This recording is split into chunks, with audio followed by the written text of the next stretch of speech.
I'd like to first congratulate the organization of this wonderful Congress for the great work that they are doing.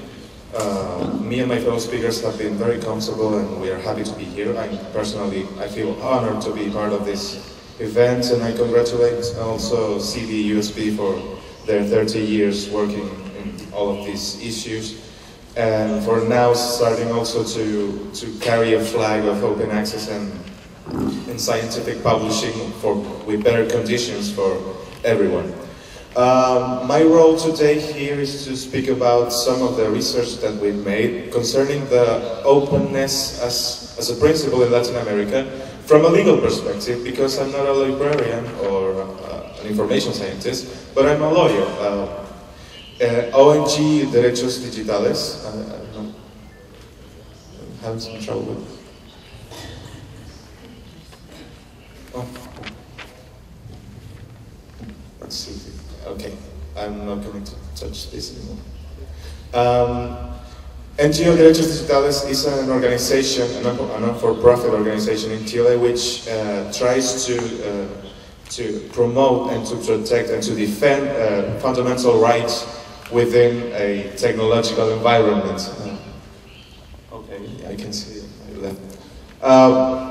So in this area we are trying to promote these rights, which include, of course, access to knowledge and the participation of cultural advancement, to participate in what the society creates in arts, but also in science and in every field of knowledge. So we are interested in implementing initiatives that include people that pick up these public interest issues and put them into light, because sometimes we have to face the fact that not many institutions do care about what happens to people and what their interest is in different issues. So my presentation today is about digital format and open access concerning, of course, the scientific and academic knowledge through journals, and what the conditions of open access are in Latin America today, before Professor Schreiber speaks about the future of open access. Of course, this all starts with the concept of openness, the idea that knowledge can be open and what it can be for all of us, but not only from an access point of view of just reading, but what access and openness means in a world where technology allows us to interact with what we see and what we perceive. Some of it was, of course, spoken yesterday by my colleague, Mr. Butler, but some of it concerning especially Latin America is going to be the center of my presentation. Open access, as you know, is literature which is available online to readers without financial, legal or technical barriers, other than those inseparable from gaining access to the internet itself. I don't have to tell you about the details of this, but it is important that we remember some of these key elements of open access that not only have to do with technology, formats, or the way that material is implemented or presented itself on the internet, but also what the ramifications of this are for the rights of people and for the rights of authors as well. When we found this, when we saw this happen through the Budapest Open Access Initiative, and when they spoke about open access and what it is and what it meant back then, it was already mentioned that there was to be some level of permission for people without financial, legal and technical barriers. I'm going to go back to that in a while. Also involving in this description what are very special authors' interests, as it is to be careful with the integrity of the work, that is not to be altered by somebody else, which is very important in science, because you don't want the results of your research to be tampered with, especially in the way that you present your conclusions, and also that there's enough attribution of authorship. That is to say, that that an author and a researcher and a scientist and a scholar is acknowledged in his authorship of the work. So later declarations and statements, of course, spoke about open access. You know about these things. Speaking, of course, about authors' rights and rights holders' rights, so that they are part of this process by granting permission for people. But this is not just happening automatically. A permission has to be granted to people not only by putting material online, but by establishing the conditions that allow this material to be used and also to be printed and to be the basis of a derivative work that builds upon work and research and studies already published. And these kind of conditions, of course, have come all over these years, with every time new institutions signing up for these declarations and becoming part of the movement and starting to publish with open access. Because of course, what are the natural advantages of open access in terms of economics, because it's easier to preserve a digital journal, because it's easier to access. It's easier for access throughout the world. Of course, it can come over to many more people. The marginal costs of making an extra copy are very low.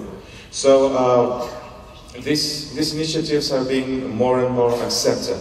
But it's important, and this is why I'm reminding this very basic stuff, that we keep in mind this need for permission, because sometimes we do not have it. Open access is acting as an answer to a balance of interests between authors, researchers, scholars, faculty members, of course, librarians, and the concern about preservation and usability and divulging knowledge in a very modern fashion through our technology. And it focuses on what can be done.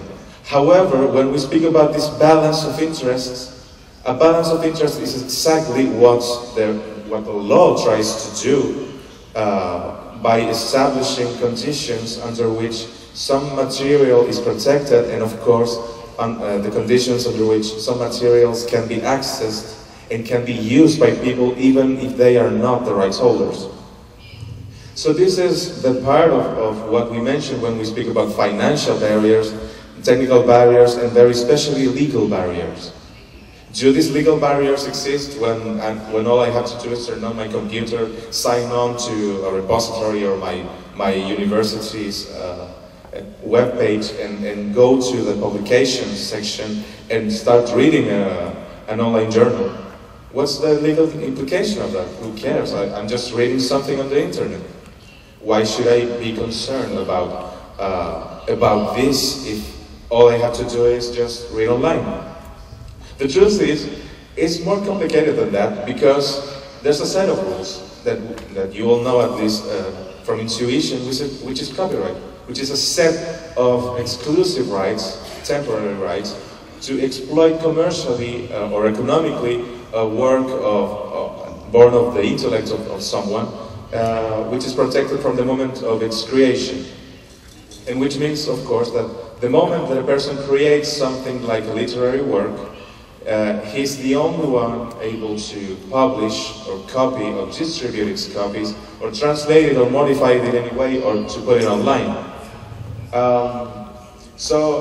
What happens with these rights when I'm an author, when I have written an article, a scientific article, and I want it published, and I don't even understand what my rights are or what can people do once my article is online? This, of course, leads us to study what the publishing policies for academic, scientific, and technical journals are. And this is what we've done. Publishing policies, of course, are the set of rules that are set by a particular publisher that include the technical requirements, so a person can include his article on his respective journal, which of course are named differently depending on the journal, as on the web pages or on the final pages of a journal, where you can find this, the requirements to be published in certain magazine. Sometimes it has the name of instruction for authors, submission terms, or something like that. It includes as information, of course, to be very brief about this, some technical requirements concerning the content and, of course, the form of the article itself. Some legal requirements concerning copyright, but also data protection and privacy, which is a very special concern regarding medical sciences, for instance, or some sociological, anthropological research studies, which include sometimes sensible information at the process of research. So that the people involved, for instance, in a medical article where there are pictures taken of him or she, that this person cannot be identified only by the picture, or that it will not be a problem for this person to be recognized through this journal. Also, the legal requirements stage, of course, it's not one thing. It's not just copyright when the time comes for me to read an article, but it's twofold. A first stage is the stage where authors may grant a copyright or may transfer the copyright to the publisher. And the second stage is the publication itself, when people are able to read and reproduce and eventually redistribute the content of an online journal. Every editorial, every publishing project has these legal implications which are very relevant, especially when we're speaking about a journal that publishes content not written by the university itself, maybe, not written by the editor or the editorial board, but written by authors which submit their articles, maybe coming from different parts of the world. So the journal publishes material produced by third parties. And it is important because in Latin America, what we can see very often, and maybe you have seen it in your universities and in your research centers, is that many professors and scholars submit their articles without any consultation or without any mention about copyright, or without any implication understood beforehand about what it will mean for the professor himself when he wants to use his very own article in the future. So an adequate decision regarding the technical tools and the legal tools about submission and distribution of content on online journals is something that matters in the end. Why? Because of the set of rules I just mentioned, copyright. Just to remember what copyright rules are about, are these exclusive temporary rights. I have to be very, very insistent on this because it's the basis on what the research we have made has been about. These rights that permit to exploit these works by the author. These are born automatically with the creation of the work, and as long as the author does not transfer these rights, unless there's a special rule, the author keeps these rights. So when the author gives his article to a journal and he does not understand that his copyright is still his, and maybe they need to ask him for permission, and maybe the publishing policies don't say anything about this, it is important that we understand that there are some factors that are involved in this, and that authors may even become themselves copyright infringers if they try to reuse their own work. So only the author at first, maybe the publisher, or he may copy or disseminate his own work, or he may give permission or a license, as we call in legal terms, to use his work, or maybe he'll transfer his copyright to his publisher. So this is why publishing policies matter. As an author, I need to know that if I send my article to a journal, do I lose my copyright? Can I publish a different version, a working paper on my own eventual article, before or afterwards even? Can I republish an updated version of my work? Can I publish it elsewhere? Maybe if I'm publishing in a small journal in my own country, but I want also to publish this elsewhere in the world, maybe I'm interested in doing that, or maybe been asked by another journal to give permission so they can publish it too. But maybe I do not know. Or can I allow to publish a translation afterwards? Maybe I do not know, because sometimes publishing policies are the ones that determine where the rights will be. And as a user and a librarian too, can I copy this article? Can I scan it? Can I upload it? Can I pick up an old journal, digitize it, and put it into my own repository? Can I put it into the digital vaults of my university library? Can I do this with the journals that my own university is publishing? The fast answer, the quick answer is no. To copy somebody else's work means to be infringing that copyright by making a copy without authorization. However, this has sometimes some limitation and exceptions in copyright, which may involve sometimes the reproduction of a full article or of a full journal, which sometimes happens when countries have provisions to allow the reproduction of out-of-print materials. But sometimes they don't. Sometimes all that you can do in your country, as it happens in some places, is to reproduce a very small part of it. And sometimes even librarians don't have any provisions for preservation purposes. As it happened until last year in Chile, there was no mention of libraries, and also no mention of libraries in Argentina as well.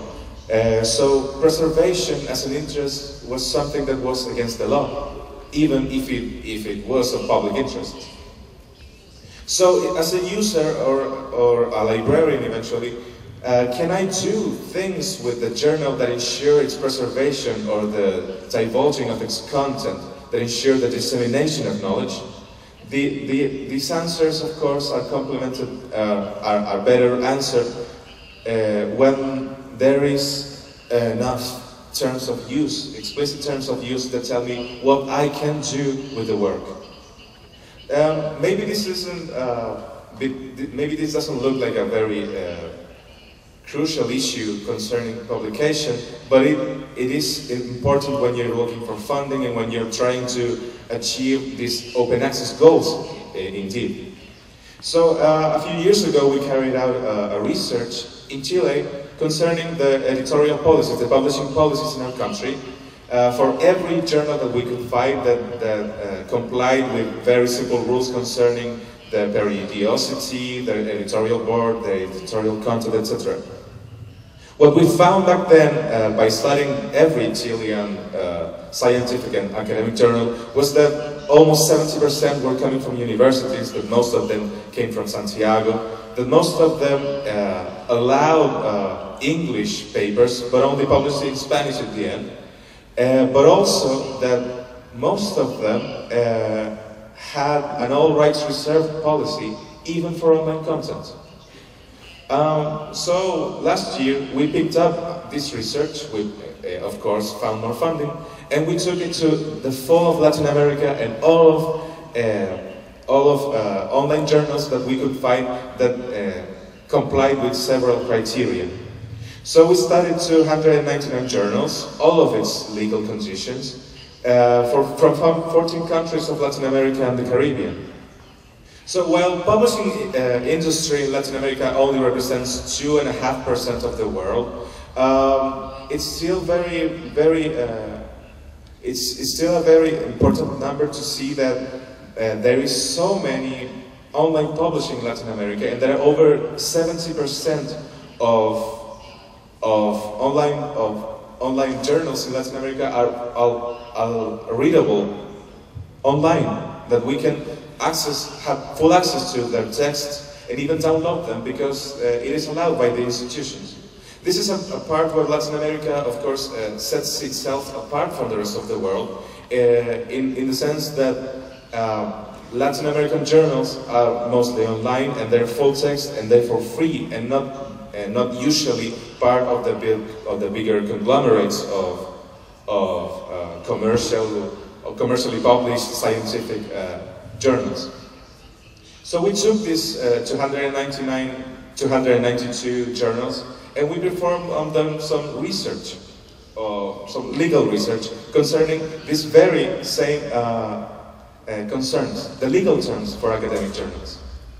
We concentrated on Latin America and the Caribbean. We tried to have some impact of what mattered for our region. We concentrated, of course, on online journals, so we could concentrate on those that allowed people to read their content, or at least that manifested themselves as online content. And we also went to very famous, very widely used indexes and repositories, very especially Cielo, Red League, of course. And also we went and read what we could find on Latindex that complied with their own conditions to be added to their index, to the catalog. So with all of the criteria we found, considering, of course, periodicity, considering the amounts of journals already published, the antiquity of the journal, we found several hundred of them, most of them coming from Brazil, the most important publisher of academic journals. And from it we took a sample, these 292 journals that became the basis of our research. From what we could find is that 60% of them almost come from universities such as USP. But also a very big number, over 20% of them came from scientific and research institutions. And little over 20% came from other sources. Of all online journals in Latin America, 95% were not only online but also published in paper, but almost 4% were only published online, which is a new trend, of course, because we are finding that newer magazines, newer journals, are coming only in online fashion, and very especially for very specific sciences, and many of them publishing only in English. And over 70%, and this is a very big thing because of what I will mention later, are available. Over 70% are available both in these repositories and their own websites. Most of them are semi-annual. The average time of publishing is 29 years, coming from the very different sources, as I mentioned before. And most of them have this basic information in their pages, where they showed us the contact information. I mean, where can I contact the responsible publisher? Also, which is the editorial board members, not all of them, of course, but most of them listed the people involved in the editorial process, at least in name. And almost every one of them had submission policies, explicit submission policies. Concerning formats, of course, we could find PDF files, mostly, also, of course, HTML and XML as well. And of these submission policies, while most journals accepted submissions from people outside the publishing institutions, not all of them did. Most of them expressed themselves as a peer-reviewed journal, some of them did not. Most of them, of course, demanded that the contributions from authors would be unpublished before, and fewer of them were explicit about accepting translations of already published works, or accepting parallel submissions to other journals, as long, of course, as they would inform the editor that it was being considered somewhere else. But the submission policies concerning copyright, of course, were very, very low, because we could find that over 40% were under very weird conditions. So 32% of the submission policies had no mentions regarding copyright. So an author was submitting an article without knowing what happened to the rights. So what happened when later an institution wants to digitize this content and doesn't know which institution has the copyright, or what happens if a publisher presents himself as a rights holder of something that he does not have. So the hypothesis that my co-author in this held is that inertia is working better than real consideration. That things are moving forward because they want to publish, not because they care about the involved rights.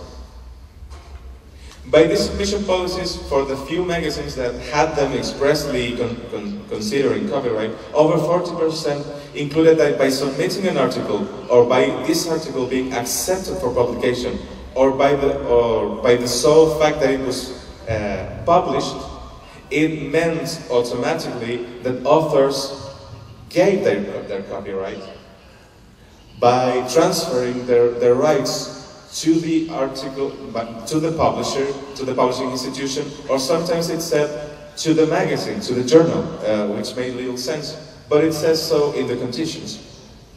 Or maybe they demand an exclusive license, that is to say, he does not transfer copyright, he still is copyright owner, but he's not allowed to do anything with that because he just gave an exclusive license. So, in essence, over 40% of these journals do not allow the author himself to do anything else with their own creation. Which, of course, may mean for the author that he will not, in the future, may be able to republish, or maybe to compile his own works during the years, or maybe to update, or maybe to build upon his own research to present an updated version. The submission policies, in fewer cases, in over 22% of the cases, required a limited license by the contributor, which meant an embargo or maybe a limited effects license. That means that the author himself may use his own work afterwards, and that the publishing institution will not hold more rights than it needs in order to promote and to publish and to divulge this literature. About translated articles, the few magazines that mention it, in the majority of them they don't allow it. Some of them accept it under certain conditions. Parallel submission is mostly rejected explicitly because journals try to be exclusive and try to be the first ones to publish certain results or certain literature. Concerning the terms of use, that is to say, what are the conditions under which people may read or access this literature, what we could find is that most journals do not include any mention of conditions under which they can access, under which people can access these journals. So they can read online, but maybe they cannot download, or maybe they cannot keep a copy, or maybe they cannot print it instead. So only over 30% of academic journals has explicit terms of use. And this is a second most important set of policies concerning publishing, because from a legal perspective it may harm or improve, depending on what happens, the dissemination of knowledge through online publishing. There are three kinds of terms of use that they can use. The legally established conditions, that is to say, all rights reserved, that applies when you don't say anything about publishing your work. If nothing is said about permissions or authorizations, it means that all rights are already reserved by the automatic protection that I mentioned earlier. Some of these journals have custom licensing conditions, by which they mean to allow certain uses for people, but which also mean that regular people have to make a legal interpretation every time they try to access a journal in order to understand what they can do with them. And a few of them have a standard license, such as Creative Commons, but it's still a minority that explicitly present Creative Commons as their license of choice. Because some terms of license in 55 of our sample meant to establish this condition where people could reproduce, could make copies of the work, maybe printed copies, but many of them did not allow anything, but only to download or to maybe use only for classroom purposes. And those few, that very little percentage, the 6% that uses a CC license, a Creative Commons license, prefer mostly an attribution license, which is the most permissive license, because it allows to do more uses of the work. That is to say, a work under a CC BY license can be reproduced, can be distributed, can be uploaded, can be translated, can be even used commercially, only with the requirement that the license is respected in terms of mentioning the authors in the way that the authors present themselves in the journal or in the article, and that the notice of the license is shown, is visible. Some of these journals use a non-commercial license or a non-derivative license too, but there's a very special condition for full repositories. Redalic and national versions of Cielo, not all of them, present themselves with Creative Commons license. And the license they use in their national versions of Cielo is Creative Commons, attribution, non-commercial, non-derivatives, which means that the works that we can find in those places can be used, but they cannot be used commercially, and you cannot modify them, which means you cannot translate them. So there's a conflict between these places, these repositories, and the conditions under which they implement the Creative Commons license. It's a set of problems not yet properly addressed, because while the region depends on these very important repositories, which have carried the flag of standard content licenses and of open access in the region, many of those journals keep their own conditions themselves.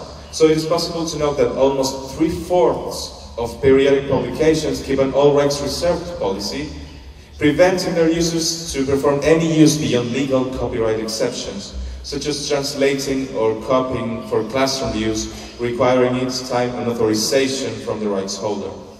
Only 1/4 of all the studied journals openly and unequivocally include more freedoms for the users, but it's still a very small number that keep the Creative Commons licenses in all of their platforms. So I mentioned earlier that over 70% of online journals in Latin America are published not only in these repositories, but also in their own web pages. And this double terms of use condition happens. On one hand, and I will show you an example of this, actually.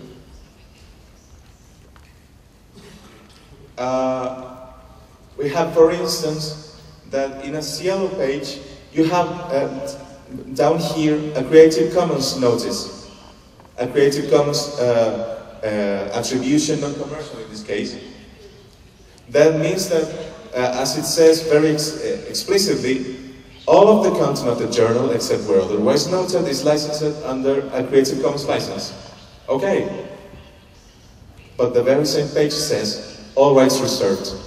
No part of this publication may be reproduced or transmitted in any form or by any means, or electronic or mechanical, including photocopy, recording, or any information storage and retrieval system without permission. This is visited today. This is a Brazilian journal. I don't want to point any fingers, but it's still very worrisome, because it means that on one page I'm told very differently that I can do something, but also that it's forbidden. And if I go to the very same journal from the institution website, I will not find the Creative Commons license probably. And this is not just happening in a few journals, but in several of them. If over 70% of them are published in more than one place, if only 6% of them are explicit concerning the Creative Commons license, or if some of them have these conflicting policies regarding terms of use, it means that I'm not really in the presence of an open access work maybe, or that the open access spirit is being complied in a technical fashion, but not so in legal considerations. Also, in a few of the cases, DRM files are published online. PDF files that cannot be printed or saved into the computer, but only read, or maybe in formats that cannot be used later, such as Flash to present text. Regarding these conclusions, to be quicker about this, because I'm taking too much time, most journals are published in universities with periodicity, mostly semi-annual or quarterly, mostly in Spanish, followed by English and Portuguese, of course, because of the several hundred online journals from Brazil, with good possibilities for access. That is to say, they follow technical standards set by the Open Access Initiative and the OA journals, but over 70% of them are available for download from 2 or more websites where they can be accessed in full text and for free.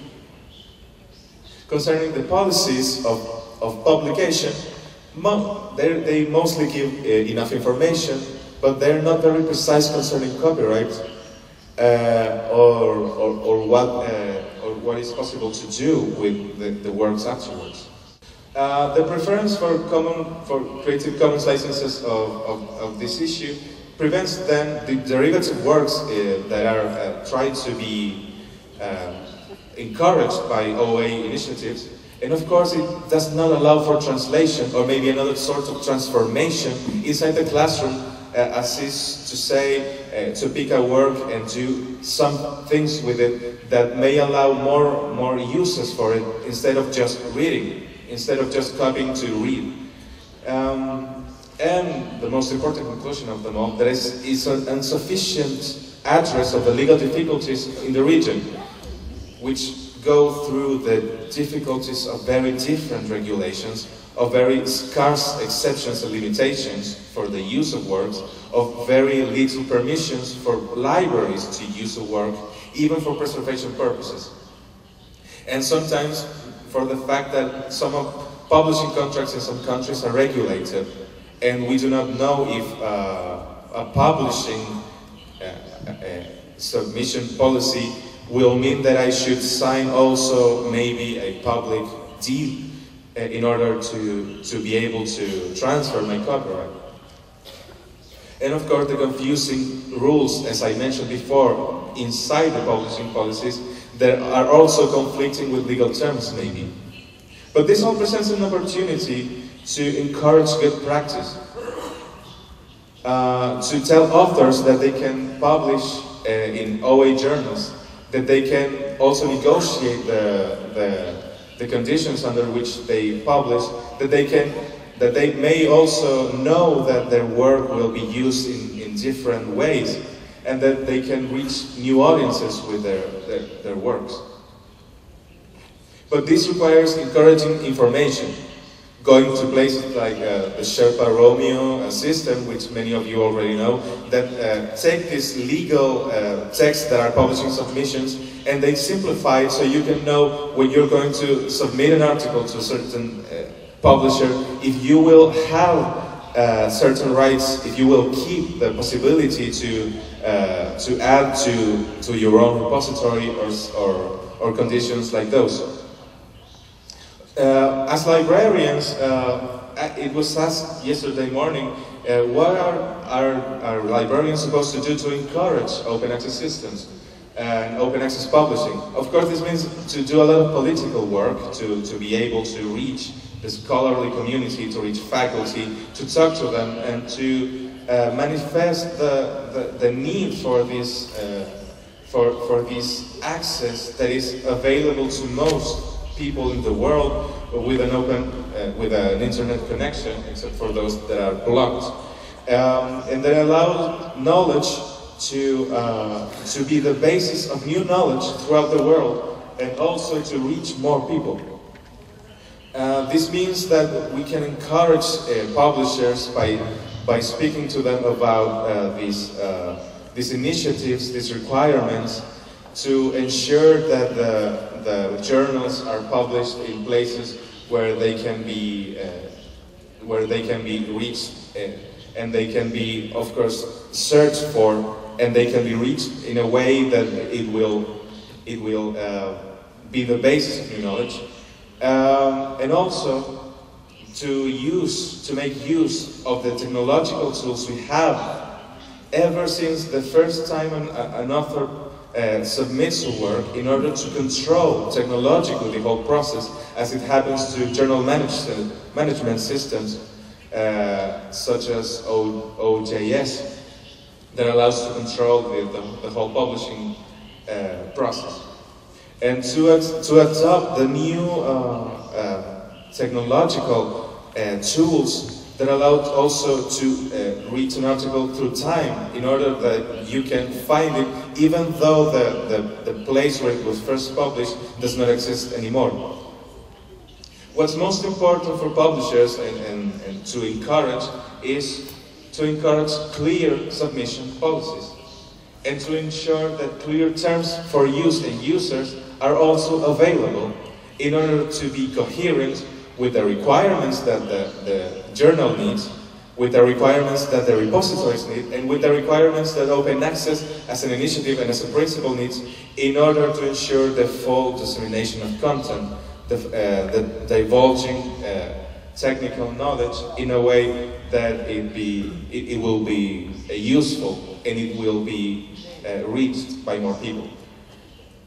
So we've performed this research, and we picked up all these recommendations that I passed very fast this time, and we built, with collaboration from Fundación Carisma in Colombia, the website that we call Open Journals, revistasabiertas.com. OpenJournals.com is a website in Spanish that has all this information in a technically accessible way that allows people to understand these issues, both technical implications and requirements and legal implications and requirements of open access.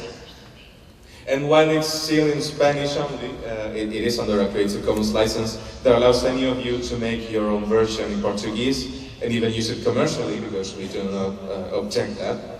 And where you can find, even as downloads, these studies. To translate fast, you can find the research results of publishing policies in Latin America, a good practice guide in a very direct language that allows people to publish online open journals, complying with the requirements of both Cielo, Redalic, and other indexes, and also to comply with the local legislations, but also to include conditions that allow material to go around legally. Also, there are two legal guides, Q&A guides, question and answer guides for publishers, that include a chapter on journals for universities especially, that is published until now both for Chile and Colombia, but which can also be translated and modified because the license allows any of you to do so. It includes graphic guides, not just text, not just words on page, but also the visual fashion under which you can find information in a more accessible way, like indexing standards or the good practice guide with flowcharts and graphics to understand these ways of action. So it's an opportunity in the end. To end my presentation, I want to mention that this initiative to encourage open access has now taken a new step for us. So there's a first step of research of legal conditions for open access journals online. There's a second step of proposing solutions for these institutions that publish constantly online but do not have the legal considerations for what it will mean to comply with open access requirements concerning legal implications. This second stage of proposals of solutions began a third stage, which is for us to create a proposal for an open access mandate for the research literature and data produced in our country.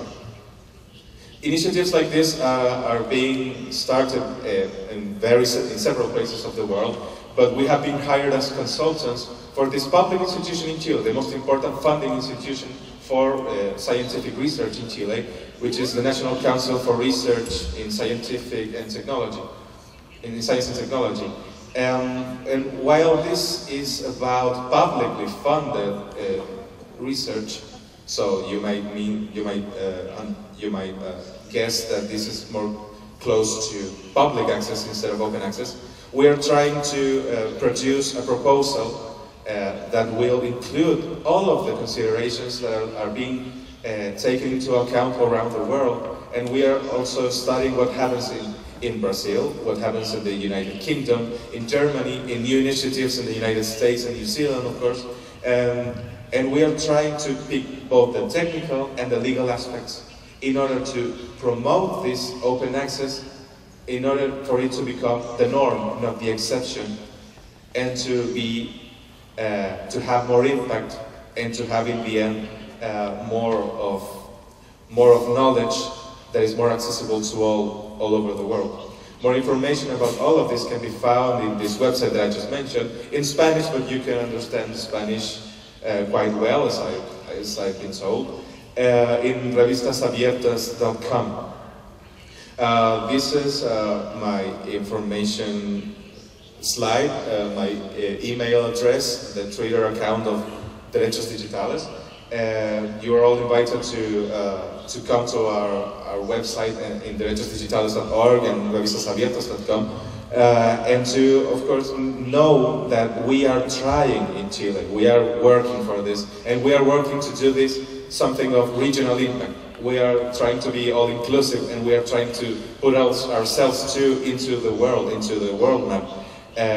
Because these are things, these are issues that have a global impact, so we have to try to be ready for that impact to happen. Thank you very much.